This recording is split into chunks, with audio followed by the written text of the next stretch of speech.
आज हम शुरू करने जा रहे हैं संसद। भारतीय जो संसद है उसके दो सदन होते हैं, लोकसभा और राज्यसभा।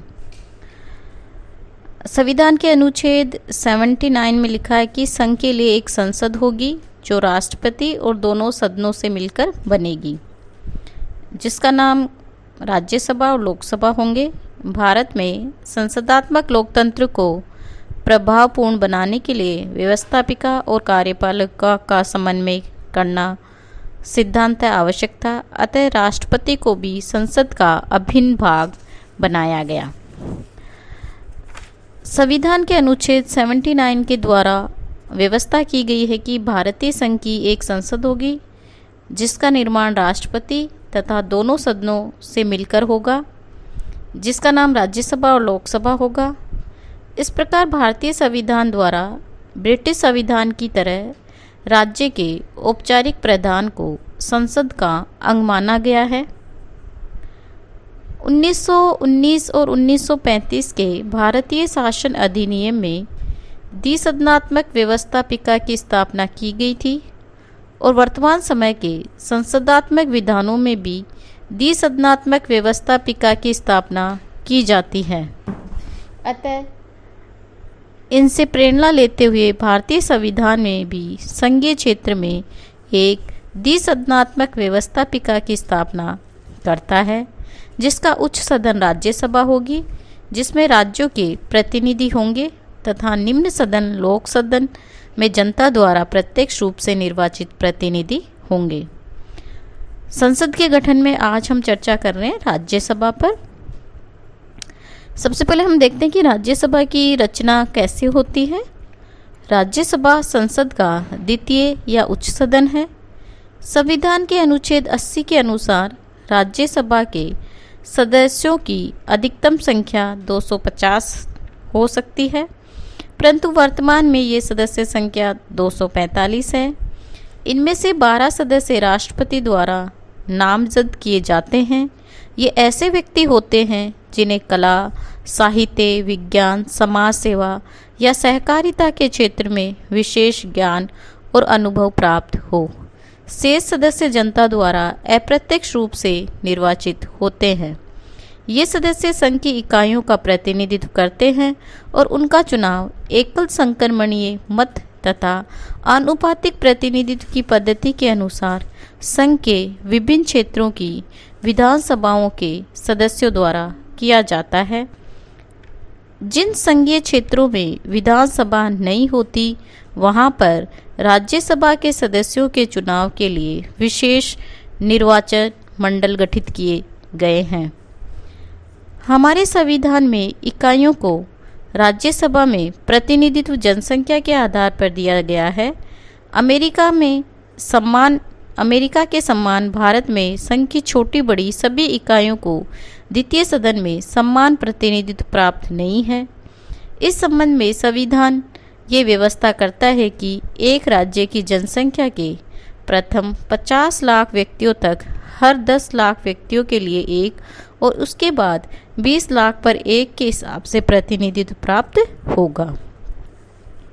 राज्यसभा की जो रचना है उसमें 2003 में कुछ परिवर्तन किया गया, जिसे 2003 में संसद द्वारा राज्यसभा की रचना की पद्धति में 2 परिवर्तन किए गए। पहला, मूल संविधान में व्यवस्था थी कि राज्यसभा के उम्मीदवारों का नाम उस राज्य की मतदाता सूची में होना आवश्यक है जिस राज्य से वह राज्यसभा का चुनाव लड़ना चाहता है। अब व्यवस्था की गई है कि राज्यसभा के उम्मीदवार के लिए उस राज्य का निवासी होना आवश्यक नहीं होगा जिस राज्य से वह राज्यसभा का चुनाव लड़ना चाहता है।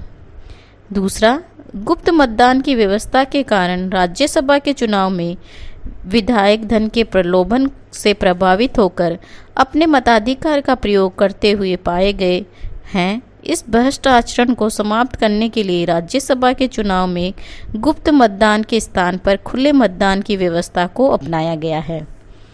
राज्यसभा के सदस्यों की योग्यता और कार्यकाल, वह भारत का नागरिक हो, उसकी आयु 30 वर्ष से कम न हो, वह किसी लाभ के पद पर न हो, वह विकृत मस्तिष्क का न हो, वह ऐसी योग्यता रखता हो जो संसद के किसी कानून द्वारा निश्चित की गई है।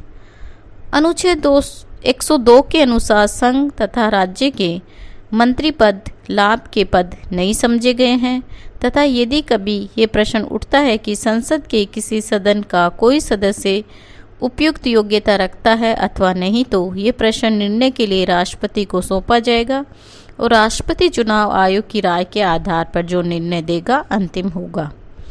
राज्यसभा एक स्थायी सदन होगा। उसके सदस्यों का कार्यकाल 6 वर्ष होगा। इसे स्थायी सदन इसलिए माना गया है कि इसे राष्ट्रपति भंग नहीं कर सकता और पूरे राज्यसभा का चुनाव एक साथ नहीं होता। राज्यसभा के सदस्यों का कार्यकाल 6 वर्ष है, परंतु इनमें से 1/3 सदस्य प्रति 2 वर्ष पश्चात पद निवृत्त हो जाएंगे और नवीन 1/3 सदस्य पद ग्रहण करेंगे।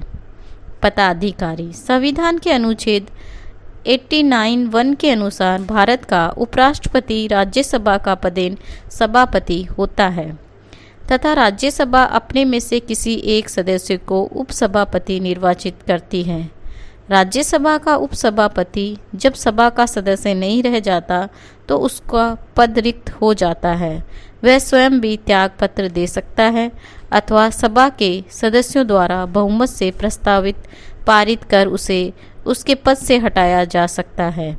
यदि सभापति अनुपस्थित रहता है अथवा ऐसे समय में जब उपराष्ट्रपति के रूप में कार्य कर रहा हो तो राज्यसभा का उपसभापति सभापति के कर्तव्य का पालन करता है तथा यदि कभी उपसभापति का स्थान भी रिक्त हो तब राज्यसभा का ऐसा सदस्य जिसे राष्ट्रपति इस कार्य के लिए नियुक्त करे उस पद के कर्तव्यों का पालन करेगा।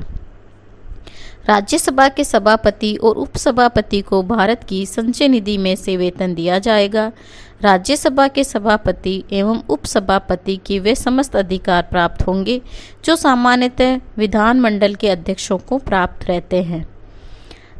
सदस्यों को भाषण देने की अनुमति प्रदान करना, कार्य प्रणाली संबंधी प्रश्नों को तय करना, वाद विवाद को सुसंगत बनाए रखना, प्रश्न पर मतदान का परिणाम घोषित करना आदि। राज्यसभा की गणपूर्ति अपने सदस्य संख्या की 1/10 है। राज्यसभा के सदस्यों की योग्यता, निर्वाचन पद्धति और उसके पदाधिकारी के बाद में हम चर्चा करते हैं राज्यसभा के कार्य और शक्तियों पर। राज्यसभा की रचना लोकसभा के सहयोगी और सहायक सदन के रूप में की जाती है।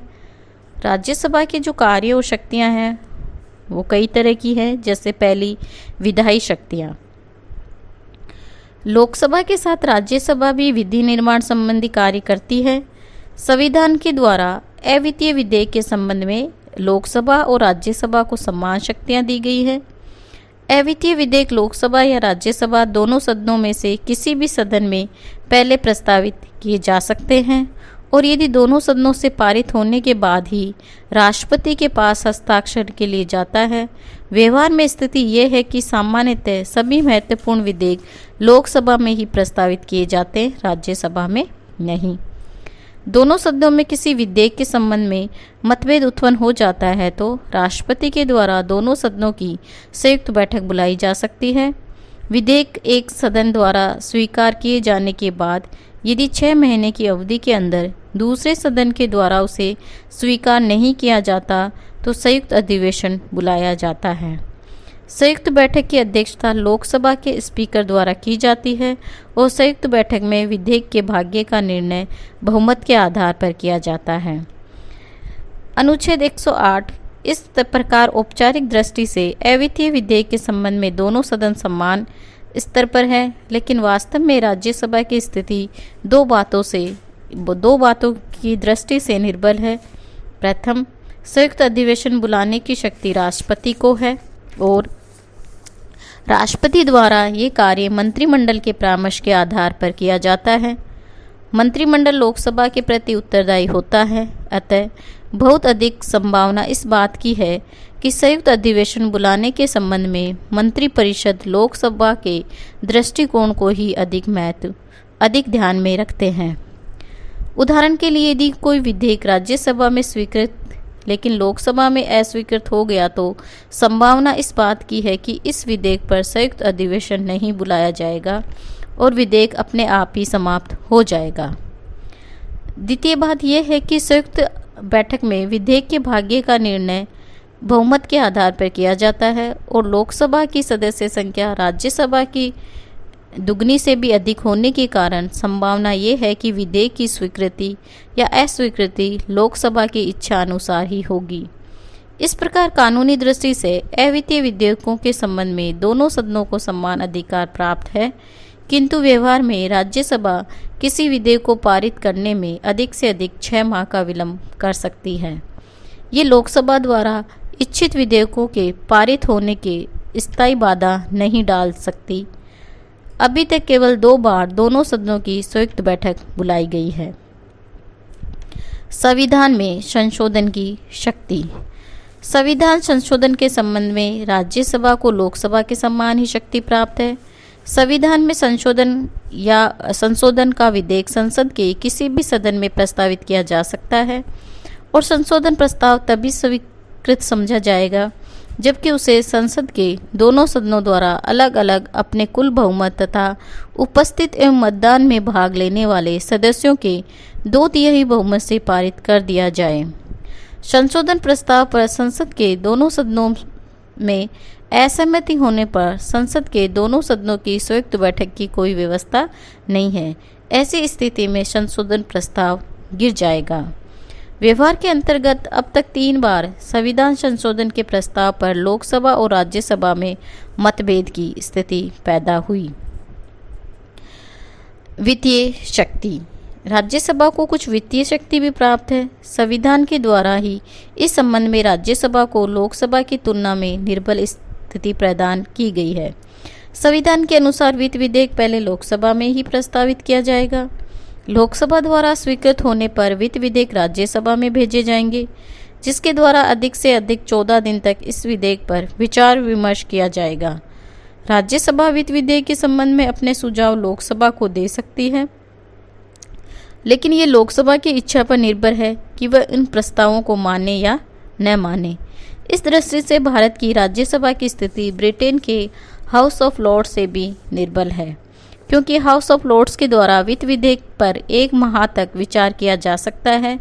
संवैधानिक इतिहास में राज्यसभा के द्वारा पहली बार 1977 और 78 के वार्षिक बजट में 6 संशोधन की सिफारिश की गई, लेकिन लोकसभा ने राज्यसभा द्वारा प्रस्तावित संशोधन रद्द कर दिए।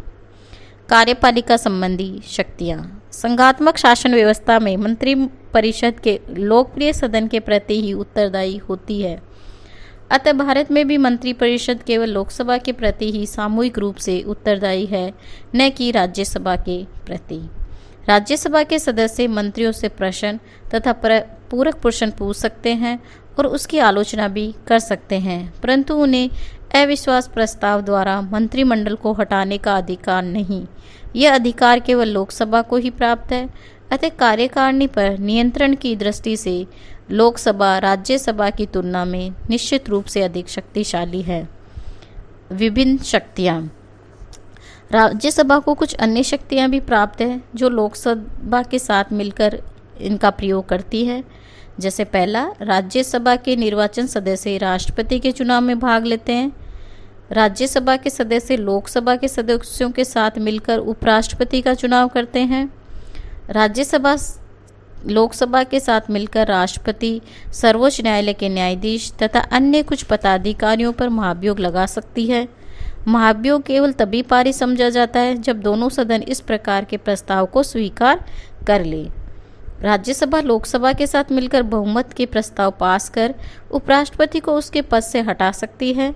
उपराष्ट्रपति को पद से हटाने का प्रस्ताव प्रथम बार राज्यसभा से ही पारित होकर लोकसभा के पास जाता है। 1 माह से अधिक की अवधि पर यदि आपातकाल लागू रखना हो तो इस प्रकार के प्रस्ताव का अनुमोदन लोकसभा तथा राज्यसभा दोनों से पारित होना आवश्यक है। लोकसभा के विघटन की स्थिति में केवल राज्यसभा से अनुमोदन ही आवश्यक है। आपातकाल में मौलिक अधिकारों के निलंबन के लिए दिए गए आदेशों को भी यथाशीघ्र संसद के दोनों सदनों के सामने रखा जाना चाहिए।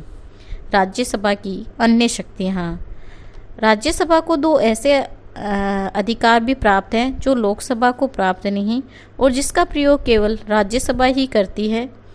इस प्रकार की शक्तियों का संबंध देश के संघीय ढांचे से है और राज्यसभा को राज्य का एकमात्र प्रतिनिधि होने के नाते इस प्रकार की दो शक्तियां प्राप्त है।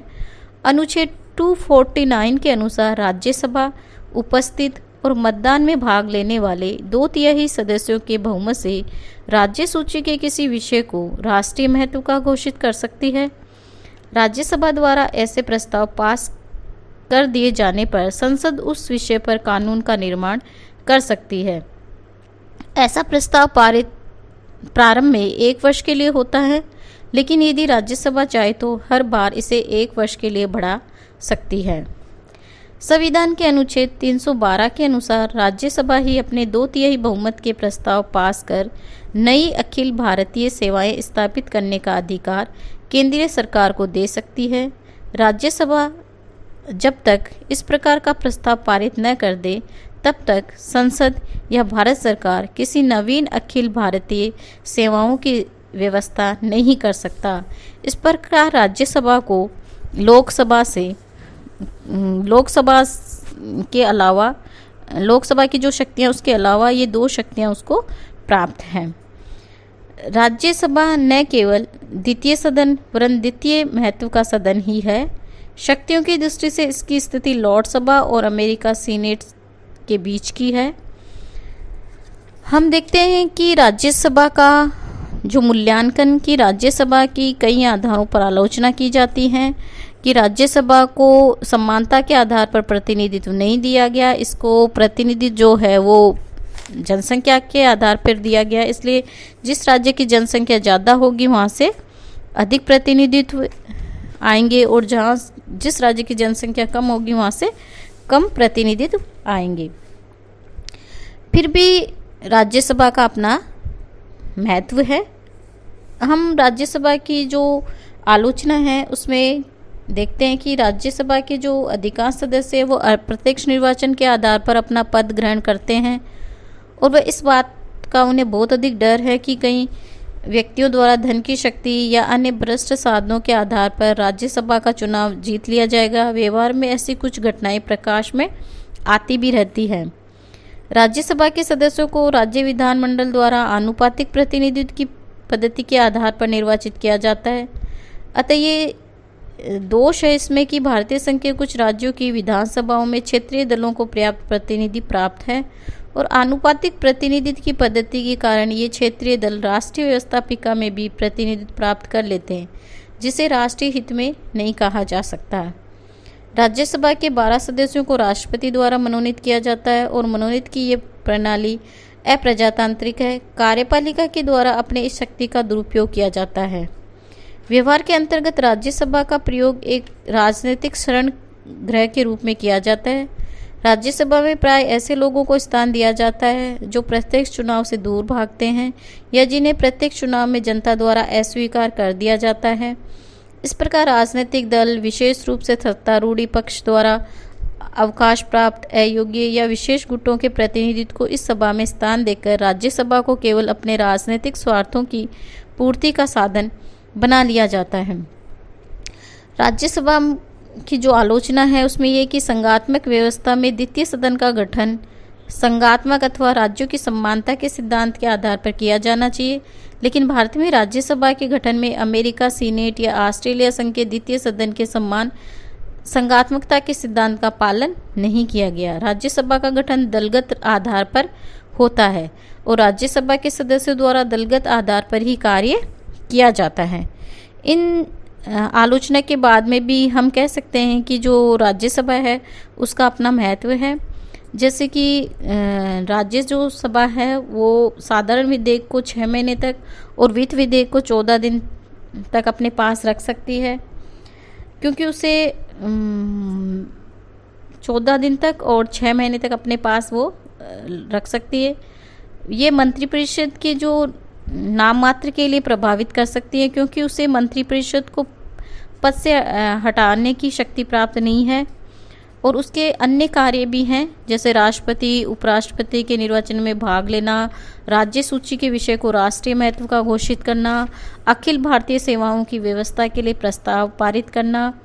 इन सब के आधार पर हम कह सकते हैं कि जो भी राज्यसभा की आलोचना की गई है वो मतलब ठीक नहीं है। केवल इन कार्यों के आधार पर ही हम राज्यसभा के जो अस्तित्व है उसका औचित्य निर्धारित नहीं कर सकते। राज्यसभा वित्त विधेयक और अवित्तीय विधेयक के संबंध में देरी लगाने की जो शक्ति प्राप्त है वो विशेष परिस्थितियों में बहुत अधिक अच्छी है। आलोचना के अनुसार लोकसभा की कार्रवाई और गठन जो है वो बहुत अधिक कानून निर्माण में न तो आवश्यक जल्दबाजी को अपनाया जाता है और न ही निरंकुशता को। अतः लोकसभा पर थोड़ा सा अधिक अंकुश रखने के लिए राज्यसभा का अस्तित्व जरूरी है। आज के लिए इतना ही। धन्यवाद।